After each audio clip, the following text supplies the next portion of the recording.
You're listening to the Elevated Life Real Wellness and Transformation podcast, where we cut through the noise and get real about fitness, nutrition, mindset, and spiritual growth. We are glad you're here. Join us and elevate beyond the ordinary. In this episode of the Elevated Life podcast, we are talking about the making of modern medicine, how Rockefeller, Carnegie, and the industrial power turned healing into a business, and what you, the individual, do next. All right. So I am going to look at my handy dandy notes here and read the following. We are not doctors. What? I know. Sorry. Shocker. We're people who've done the work, studied the research, and walked alongside others through transformation. This episode examines how healthcare systems evolved and what was gained, what was lost, and what you can control now. Nothing here is medical advice. Work with qualified professionals when making health decisions. But also, but there's more. Learn to think critically about the systems you're navigating, which is really something we talk about a lot. So just off the top, again, we already kind of introduced that, but this is going to be a lot of information in this podcast. So we are relying pretty heavily on notes because we want to be sure that we're getting everything right. Yeah, absolutely. You know, we have a tendency to kind of ad-lib a little bit and go off on tangents. What? And there'll still be plenty of that. Not me.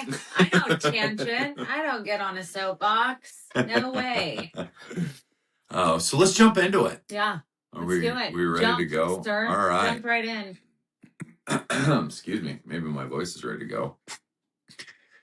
So we're going to walk through basically the history of medicine. Yeah. Really, as we understand what medicine is now. Modern medicine. Modern medicine. Yeah. Yeah. Thank you.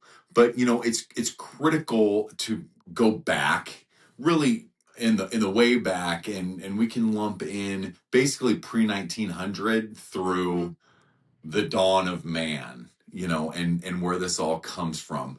But really what we're talking about is the system, the medical system. And the genesis of it, right? Where it started. Yeah. So really it's important to understand what it does and where it comes from, and that healthcare, wellness wasn't intended or didn't start in a hospital. No. Right? This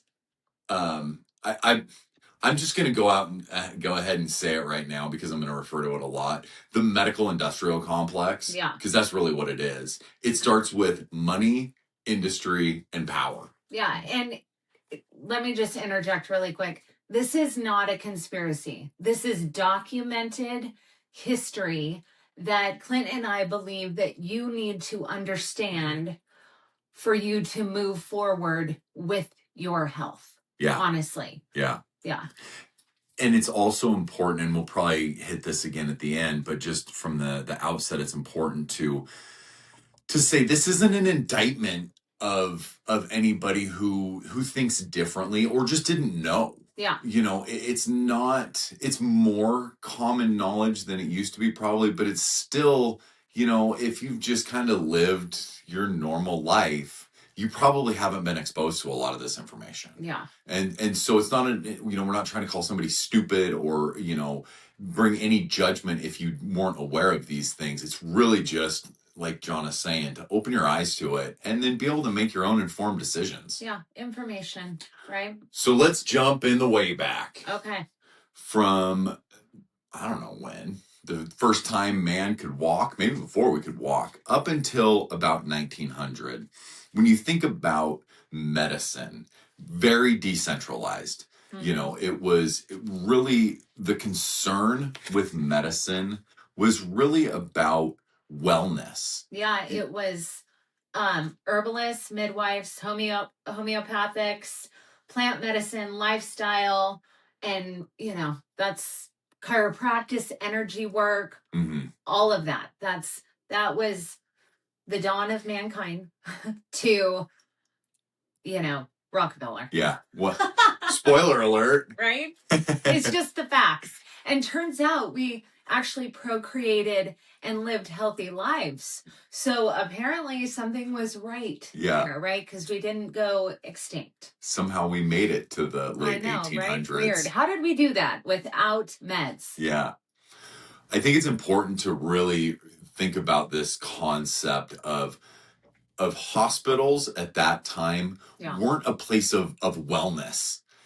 They were a place of last resort. So there's always in a loose, broad term. Obviously, at some point, there wasn't this, but there's, typically for a long, long time, there's been the concept of a hospital. It might not have been called that, but where somebody had an injury, they broke a leg and they needed it to be reset or something, or there was a crisis, and we'll get into those things.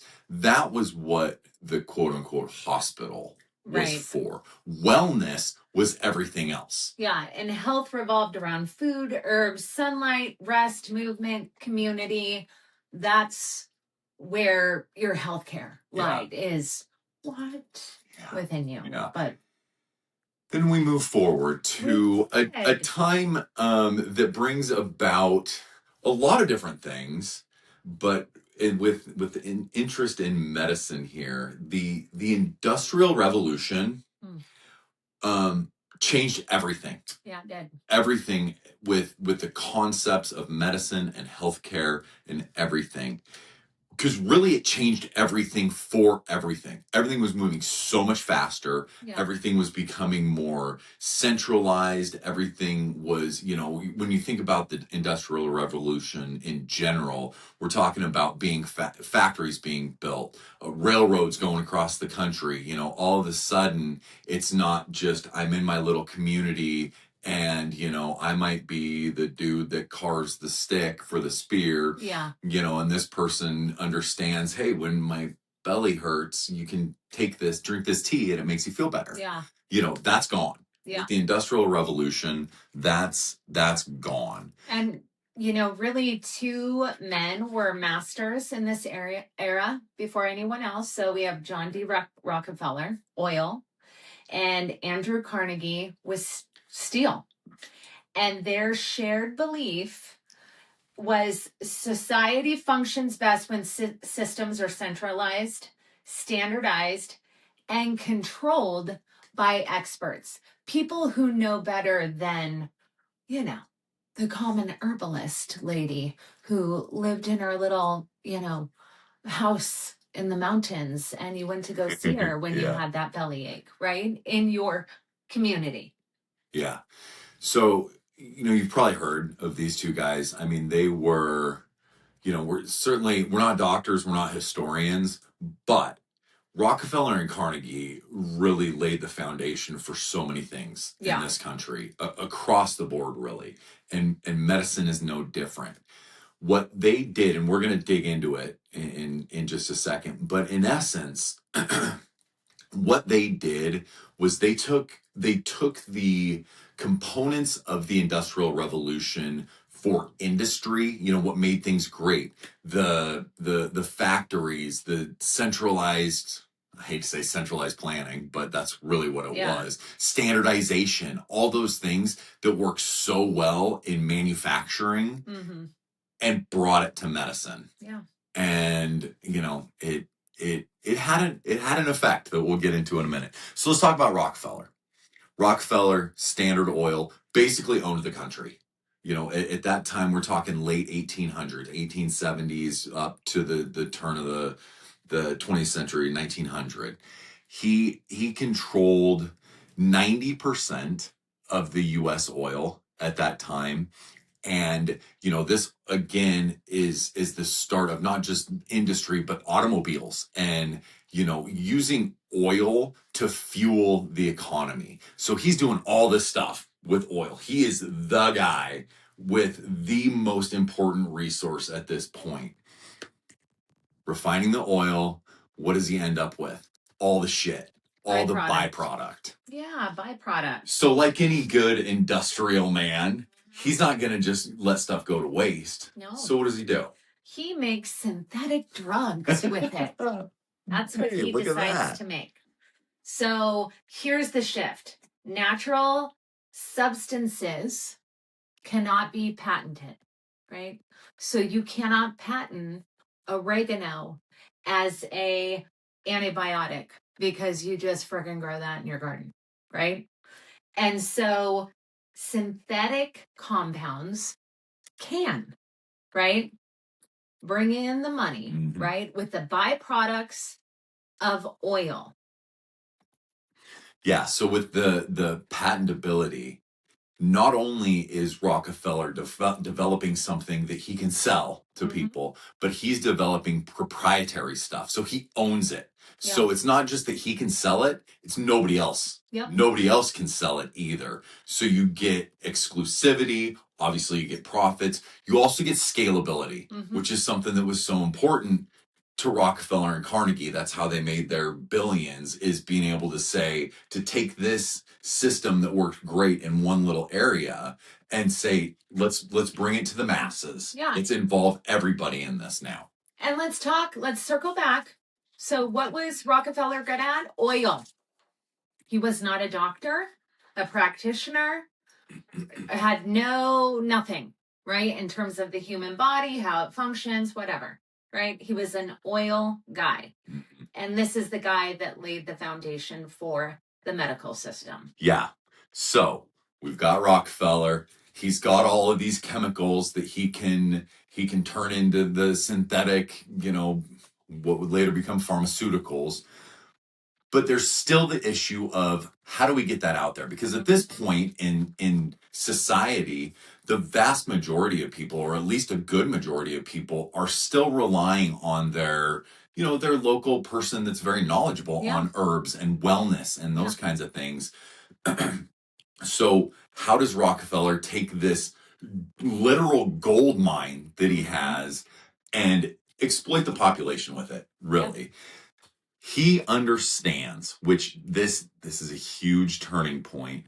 He understands this concept: control education and you control the future.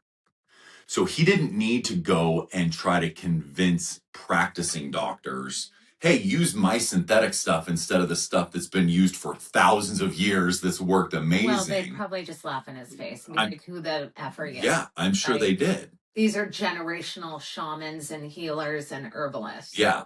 That you can't do it like that. No. Yeah. So what did he do? He went to the next generation of those people. He started controlling the medical, the medical schools across the country. At this point, it's important to also realize, it was the Wild West as far as any sort of medical education. Most of it, was like passed down. Most of it was just understood knowledge. There were a lot of different medical schools, and they were across the board. There were medical schools that were teaching homeopathic stuff, that were teaching all those things.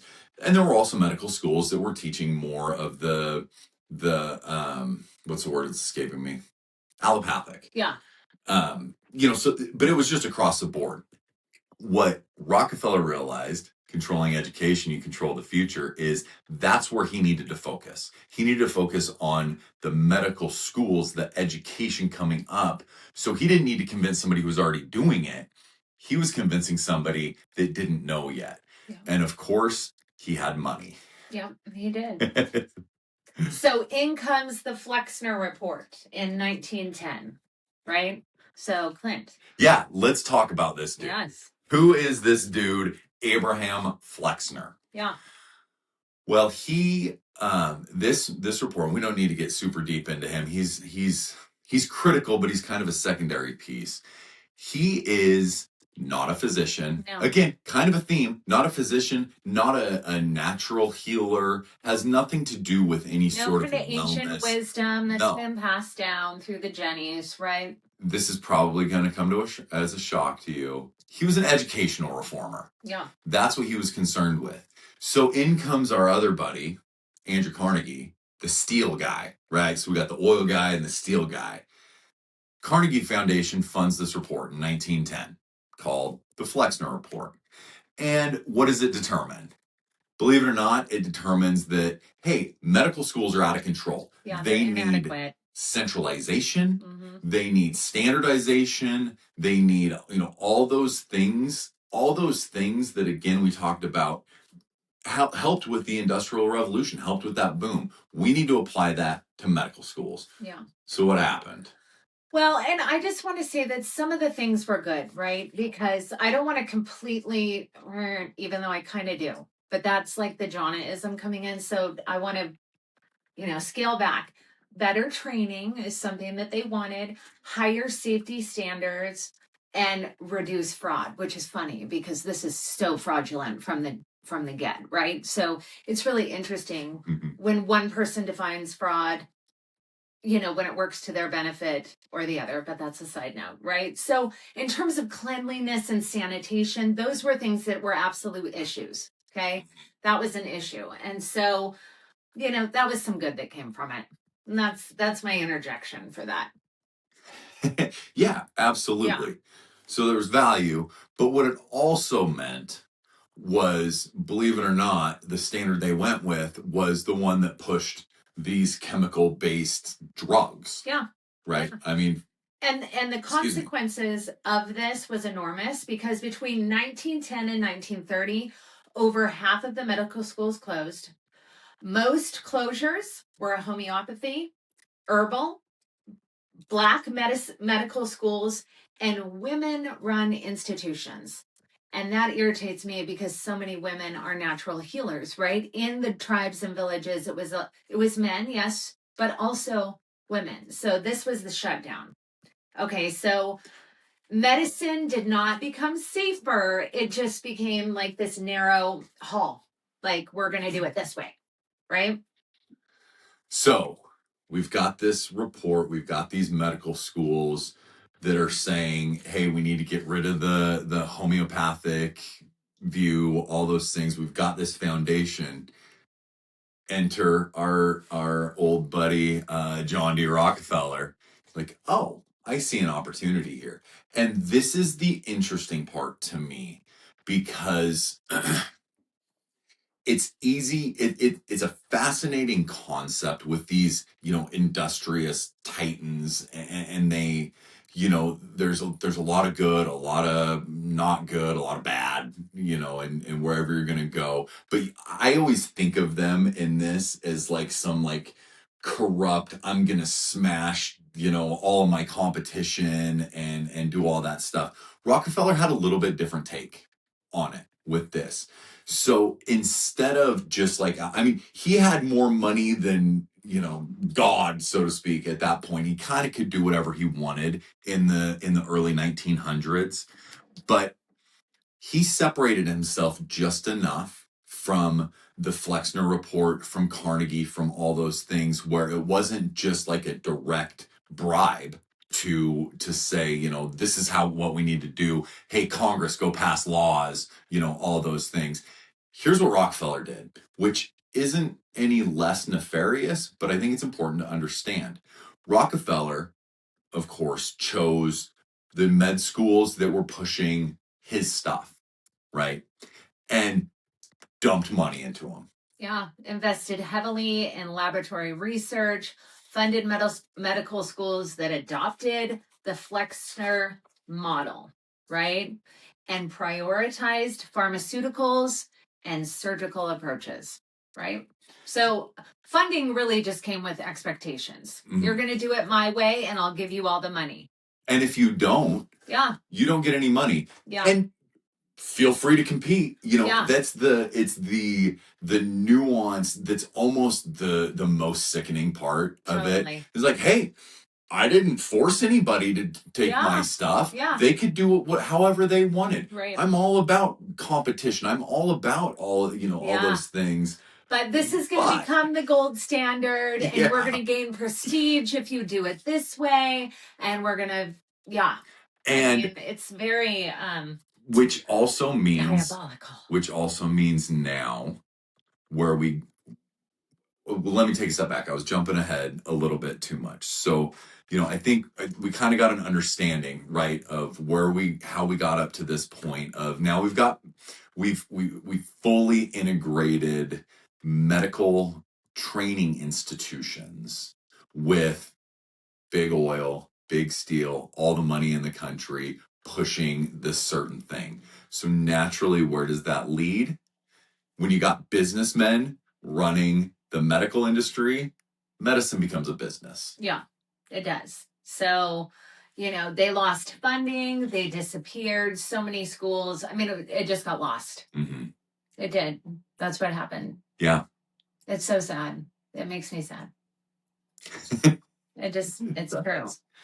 So by the mid 20th century, as this stuff is starting to take hold, those other institutions are going by the wayside or going underground, all those things. And we've got these big prestigious medical institutions that are really changing the whole mindset of medicine. Healthcare shifts towards treatment instead of prevention. Mm-hmm. Drugs become the primary intervention. And hospitals, remember we said that was like last resort kind of thing forever up until this point. Hospitals become the center of care. Hospitals become the place where you think, if I have something that concerns my health or my wellness, I need to go to the hospital. Right. Yeah, that's exactly what happened. So then food and lifestyle prevention, they weren't eliminated. They just were deprioritized. They stopped talking about it. Mm-hmm. Right? That's basically what happened. And why? Because there's no money in it. Yeah. Because it couldn't be patented. Yep. It didn't create the profit, which is just so sickening to me when I sit back. And I know we want to say, oh, maybe Rockefeller wasn't nefarious, but I just think, I think he was nefarious. I don't know. I can't even imagine that guy's karma. Dude, whatever he came back as, that's going to be a rough one. Yeah. Anyway. Yeah. So I think the big takeaway in this, and then we're gonna move on to some other, maybe not quite as much history lesson and more of what we're doing. But it's important that you guys know the history of this industrial complex, the medical industrial complex that you are outsourcing your health to. Yeah. And the genesis of it. Yeah. Right. So that transition, that 100 years or so, healthcare and healing became a service industry, not a wellness industry. It wasn't even industry, but it became about profit. Yeah, it's true. Now let's talk a little bit about what modern medicine got right, because you've heard the story of Eden's birth. And so when, in terms of trauma, breaking things, bleeding out, half dead mother in labor, things like that, sanitation, right? These are all really good things that happen in like the ER, right? What do I want to call it? Emergency, medicine. Mm-hmm. These are good things. Surgeries, right? There are people who legitimately their lives have been saved because of surgeries. Okay, so I don't want to just throw the baby out with the bathwater on that. Yeah, no, it's super critical. I mean, we certainly aren't demonizing the industry or where things are today. Yeah. Because there are so many, like Jonna mentioned, with the birth story. There's so many really good people in the medical industry as a whole, and genuinely trying to do the right thing. Right. Genuinely trying to help. What we're really talking about with all this stuff, and really what we're going to move forward with in the rest of this podcast, is having understood that the foundation of where wellness and health care and medicine used to be, and then how it evolved to where it is now, understanding we're talking about wellness. Yeah. We're talking about taking care of yourself.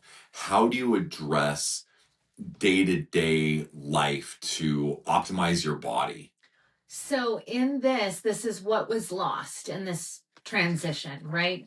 Food as medicine, lifestyle as prevention, mineral balancing, nervous system regulation, root cause healing. right? And I would say that we're circling back to that because people are waking up, but that's what was lost, and then health became reactive. That's such the critical. I mean, that right there probably sums up everything that we talk about. Yeah. It became reactive. It became about diagnosing those things that are wrong with you and then providing the solution. I'm going to react to that instead of just saying, hey, just take these herbs and eat whole foods and exercise. Yeah, and instead you toss oil at it because that's what you're consuming. Yeah. I mean, honestly. So the human body is built from minerals, amino acids, fatty acids, vitamins, and water. Every hormone, every neurotransmitter, every muscle contraction. And yet the average medical doctor, I want you to hear this, receives 20 to 25 hours, that's on the high end, of nutritional education. And that's current. That's right now. And it's optional. That's the other thing. What did you call it? An elective. It's an elective.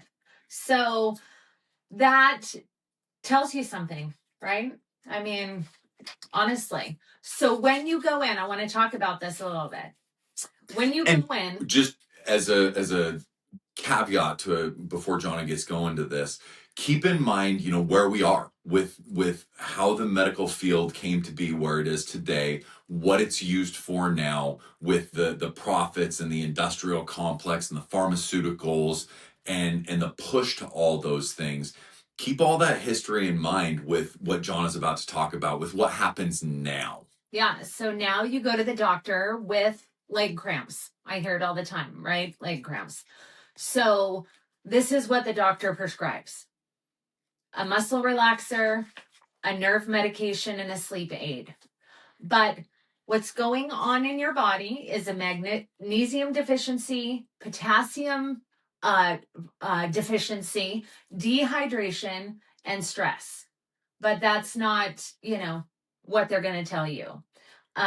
So instead of restoring missing minerals in the body and restoring the raw materials that it takes to fix those things, then they're going to prescribe you something. So anxiety, this is a big one. You're going to be prescribed with SSRIs, benzos, sleep medication, and really the most common factors are, again, mineral and vitamin deficiencies, blood sugar, destabilization, and nervous system overload. But they're not going to tell you that. Your body doesn't have the raw materials to help you in that state of anxiety. This is a big one. High blood pressure, right? So blood pressure rises for many reasons. Again, mineral imbalances, magnesium, insulin, stress, poor sleep. The treatment, I don't have to tell you guys, like all the beta blockers, blood pressure meds. I feel like so many people in the last decade, like once you hit 40, everyone's on, some kind of blood pressure medication. Yep. But they don't address the mineral imbalances, the blood sugar, the nervous system, all of those things, right? They don't want to deal with the chemistry underneath the body, not because they're being nefarious in most cases. They don't know. That's not what they're taught in medical school. They're taught to diagnose and then prescribe a certain medication.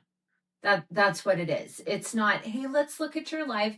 And honestly, most doctors, they got 15 minutes to figure out what the F is wrong with you and figure out what medication is going to work best. They're not going to sit and say, oh, your grandma just died yesterday and now you're, have anxiety or whatever that is, right? Like that's been lost. And so we have put doctors on this pedestal. And, I remember reading how doctors had only had like 20 hours of nutrition, whatever, years ago. And my mouth just dropped to the floor because that is what makes up your meat suit, what you consume. right? And they don't even know anything about nutrition. Your average personal trainer, your average researcher knows more about nutrition than your doctor. Now, what I will say is that the culture is shifting.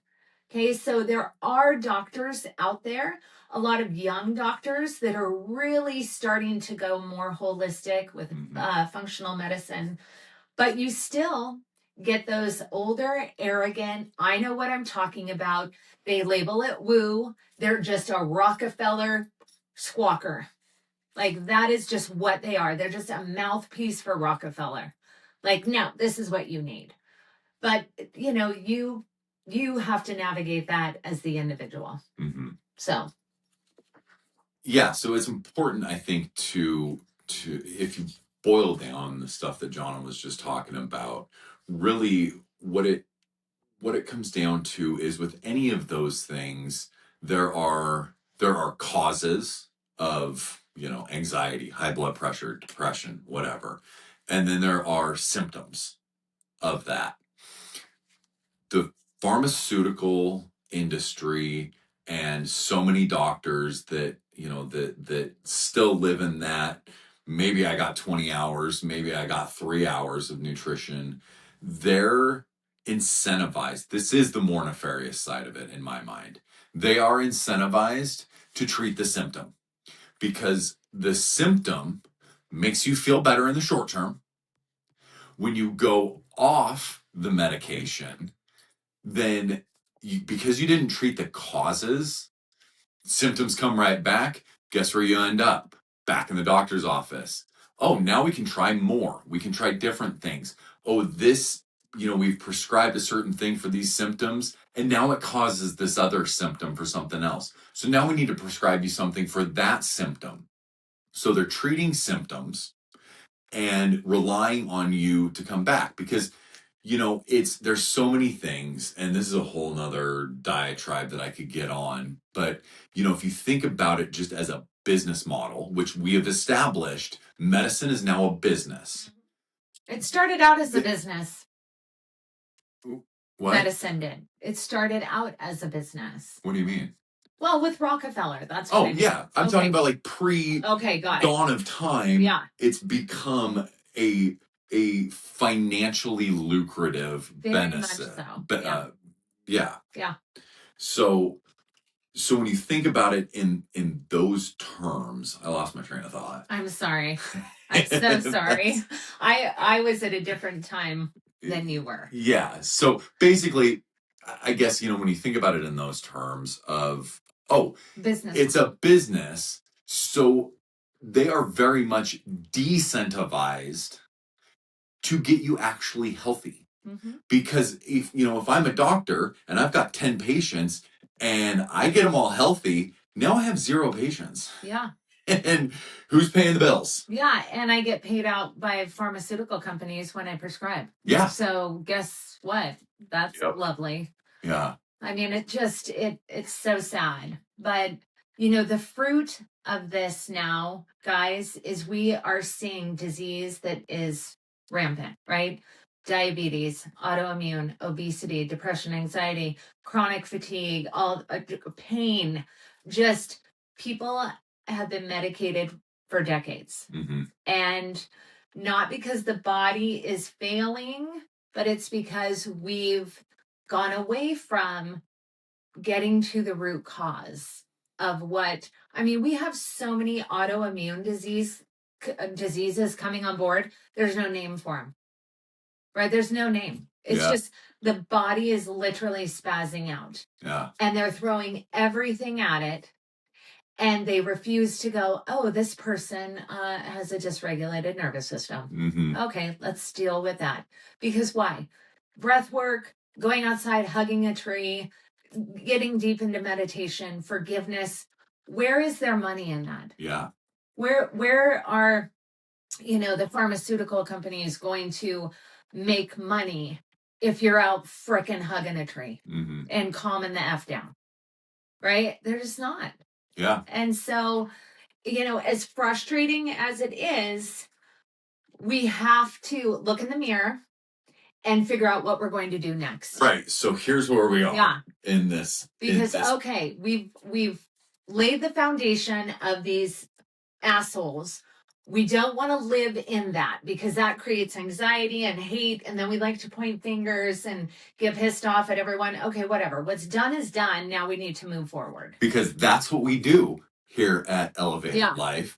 It's important to understand now, how do we move forward? What do we do? What are the actionable steps that we can do as individuals to take control over our own transformations? Yeah, and this is where responsibility lies within the individual. It returns to you. Your health is your responsibility. It's not the medical systems. It's not the doctors. It's not the insurance. It's not any of that. It is you. And the information is out there. But there's so many people who dismiss it as alternative, unscientific, woo, right? Oh, you do all that weird stuff. Like, I love it when Jonna says woo, because it's always that. Woo! Yeah, well, it's not demonized in the spaces that we live in, but there are a lot of people who are like, oh, that's just weird. Okay, but let's look at the fruit of it. Honestly, it takes longer, right? Because you actually have to connect with yourself and look inward and ask your body what it needs. And no one knows how to do that anymore. Mm-hmm. We've outsourced our power to everything. Everything is outside of us. So we can't fix anything. And it all starts in here. So that's, it's a rotting tree. The medical industrial complex is a rotting business model. And there are a lot of people who are waking up to this fact basically because they feel like more shit. These medicines, this oil that you're taking, basically the byproduct of oil, isn't healing you. Weird. Yeah. It's making you more toxic. Weird. Yeah. So I think we can boil down the actual what you can do. I think we can boil it down into one word, and that's intentionality. Yeah. And stop me if you've heard this before, but here are some actual actionable steps that you can take. Listen to your body. Understand what foods do to your body, what things, what non-food things do to your body when you ingest them. Move, build strength, build muscle, move your body, prioritize sleep, manage your stress in your central nervous system. And this is one that we don't talk about as much, but I think it's fascinating. Asking better questions. Yeah. So I think that part of the intentionality is really taking ownership of yourself and not just being like, oh, I don't know, my doctor said, or, whatever that scenario is. Really dig in, because there's basically nothing more important in this life to a person than their health. You can't do anything without your health, without your wellness, it so impacts everything. So yeah, just intentionality with what you're doing. And stop outsourcing all of your power. I mean, that's just the facts. We've done it through the educational system, the medical system, the religious system, the political system, and then we get angry because we've decided to divert responsibility from ourselves to something outside of us. Mm-hmm. And then it's like, we're so astonished that John T. Rockefeller didn't have our best interest in mind, or whatever that is. It's just, no one's coming to save you, guys. We say it all the time. They're not coming to save you. You have got to save yourself and educate yourself. It's not like it's 1985 and you got to go dig through the freaking card catalog at the library and read about the Rockefellers or whatever. It's all online. It is. Like, there's so much information out there. It's almost like information overload. Mm-hmm. So start with the one thing, right? Whatever your one thing is. Yeah. And it's not a depressing view to think, oh my goodness, this is going to be so empowering. I get to take my power back. My health belongs to me. I can actually ask my body, is this what you need? And it responds because every cell is alive and your spirit is talking to your meat suit. Yes, do the things. It's the most optimistic viewpoint you can have. Yeah. To know that, wait, I have direct control over my wellness. Yeah, my body, my choice. What? In all areas?